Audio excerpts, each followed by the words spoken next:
An early 2010s era Odd Future photo book is said to be coming to us this summer, with film rolls of tour and studio sessions spanning the Wolf, Doris, Channel Orange, and Loiter Squad eras of the collective. Now, with that announcement, we got a haul of video footage from around the same time. So in this video, we're going to dissect that footage and give us an idea of what we might see in this photo book. What's up, y'all? Devon here again for Obligatory. We do a weekly music news segment on this channel every Friday. Today is April 12th. 2024, and at the end of these videos, we always have our editor's picks from this week of new releases, as well as upcoming albums for next week, next month, and for the rest of the year. And the announcement for this photo book comes from Sagan Lockhart, who you may know as the longtime Odd Future photographer. Post the dissolvement of the group, he was also the tour manager for Earl Sweatshirt. Now, with all that experience comes a ton of film rolls and video footage that he has yet to show to the world. He posted a carousel of videos from those years, and there are some serious gems in a lot of these, so we're going to break a few of them down. The first being this performance at the now defunct Low End Theory venue in LA. Here you can see Earl Sweatshirt, Flying Lotus, and Mac Miller performing on stage with one another. If you go back and look at video footage from the crowd of this show, it's super cool. You see Flying Lotus performing some of his Captain Murphy material. Again, some of the early Earl, Doris stuff as well. The second clip is Pharrell in the studio with Tyler, Frank, and Earl and others. Pharrell is playing them a then unreleased version of the song Presidential by Rick Ross. Clip number 3, I don't really know how much explaining I really need to do here, but we got Tyler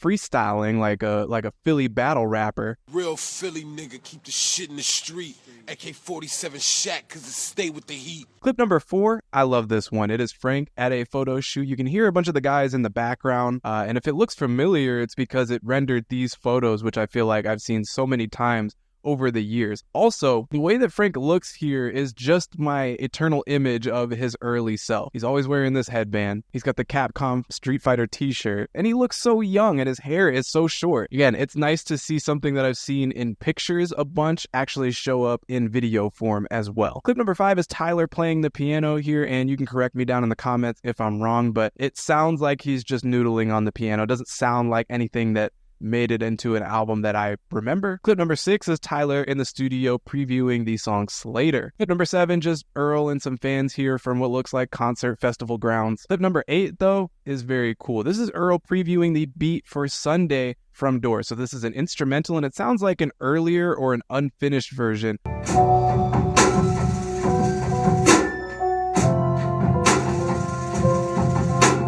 So that in and of itself is pretty cool, right? Hearing an earlier version of this instrumental, but if you look a little closer, you'll notice this is actually Mac Miller's studio, the Sanctuary. And then clip number 9, I'm not sure that this clip I'm showing you on the screen really needs much explanation. So again, these were all posted to Sagan Lockhart's Instagram account if you want to run through each one of those yourself. If you scroll through Sagan's Instagram page, there's definitely some old photos of Frank, Earl, Tyler in those same eras. But it also sounds like he has film roles that have never really seen the light of day. And again, with this being such an influential and pivotal era for hip-hop music, moving forward to now, I'm assuming this could just be a really cool thing to own and look through and experience. So looking forward to that. Any other details come out about it, we'll be sharing them with you here. An official track list has been revealed for the upcoming No Worries album. And if you don't already know, No Worries is Anderson .Paak on the vocals and Knowledge on the beats. They released the very amazing 2016 album Yes Lawd way back when, and they're following it up with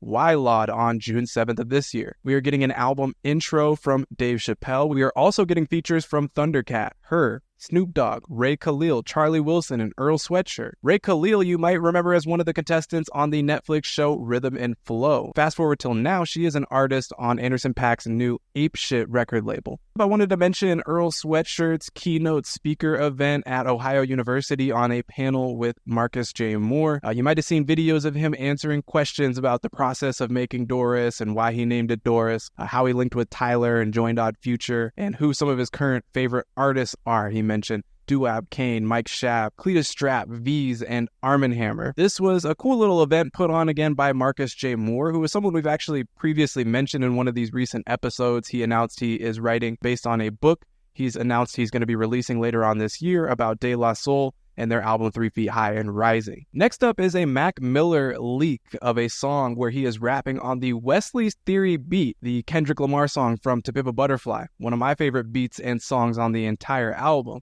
This new Mac Miller leak has surfaced on the internet this week under the title of Cocaine Is a hell of a drug. Pretty quickly, you will notice that this is like a keyed and tempo down version of the beat that gives it, a different little inflection that's very interesting, especially paired with Mac Miller's rhyme schemes here. This very much comes off as one of those watching movies with the sound off era type raps from Mac Miller. Maybe a little bit of that Faces era in there as well, but very much worth your time. And it kind of begs the question of like how and when Flylo gave this beat to Mac, how that kind of plays in along with the years leading up to Kendrick's 2014 album release, but maybe that's information we'll get at a later time. I also wanted to mention that the Alchemist and Oh No did about a 100-minute long interview with Eric the Young God, who I've mentioned on this channel a few times. He does some really amazing interviews. And it's not until very, very late in the interview that Alchemist drops this gem. I got a bunch of joints me and Roc we're going to probably drop soon, left over from the Elephant Man's bones. With this Gang Green thing getting wrapped up and them dropping an album next week, maybe this is the next thing on the docket for Al. Also wanted to mention some news that is admittedly like a little bit older. It's a few weeks old that this infographic and article was posted to Complex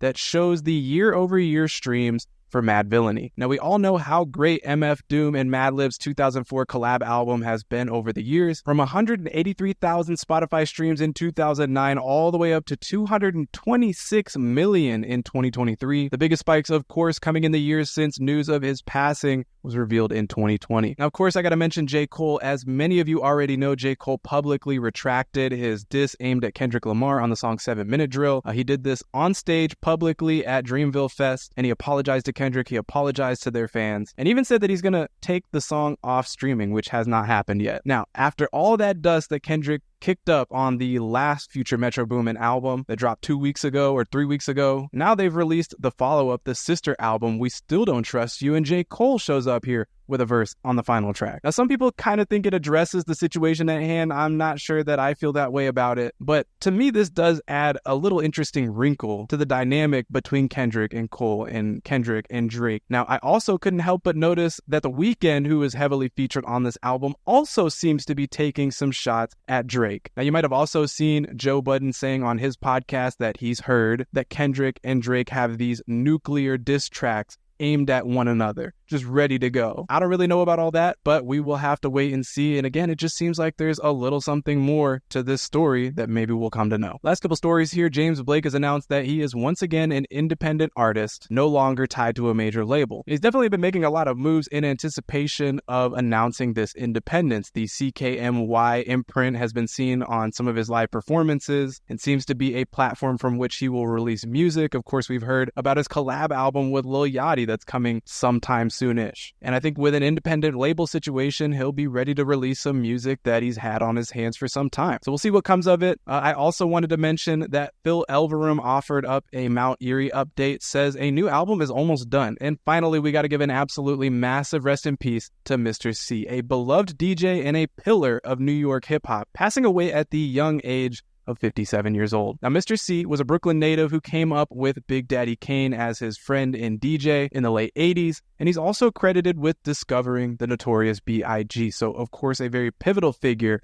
in hip-hop as we know it. Next up are the notable new releases and editors' picks from this week of new releases. So, as I previously mentioned, we got the Future and Metro Boomin follow-up to We Don't Trust You, titled We Still Don't Trust You. Albums announced this week, not a lot. Only 2 albums here for me, but 2 albums that could potentially be very good. Billie Eilish's 3rd studio album, Hit Me Hard and Soft, is coming out May 17th, and the band Cola will be releasing their 2nd studio album, The Gloss. Albums releasing next week, we have a couple that I'm pretty excited about. The new Baby Mother album, Taylor Swift releasing the Tortured Poets Department, the Gang Green album, Alchemist and Oh No that I mentioned earlier, and a new Pearl Jam album. Although it does feel like for the rest of the year, albums announced so far, they are shrinking down a little bit. I feel like I've had much longer lists, but even then, this thing is still concentrated with albums that I just can't wait to hear, from Sia to Mdou Mokhtar and Kamasi Washington to Dua Lipa, Beth Gibbons, Rhapsody, Billie Eilish, Charlie XCX, and No Worries. So let me know what you're most looking forward to that you saw on this list, and maybe also let me know what you've been listening to this week or what your favorite albums this year so far have been. But that's all we got this week for the news show, and I just want to appreciate y'all for watching. If you've been watching this every week, shout out to you. You're a fucking real one. And we got another one of these coming out next week. You won't have to wait long. So until next Friday, thanks again so much for watching, and we'll catch you in the next video. Listen, real Philly nigga, keep the shit in the street. AK-47 Shaq, cause it stay with the heat. Little ass niggas got a problem, get the burner, the Thule, the nigga early with the shit. Got the burly with the shit. Pop him in his fucking temple, call him Shirley with a bitch. Nigga, got a problem on the 4 with the 6-8. Cop a couple bottles, put a poppers in the 6-8. Do a couple willies, have my nigga going upstate. Early with the grams, nigga, early with your mams, nigga. Early with your moms, nigga, early with your mams, nigga.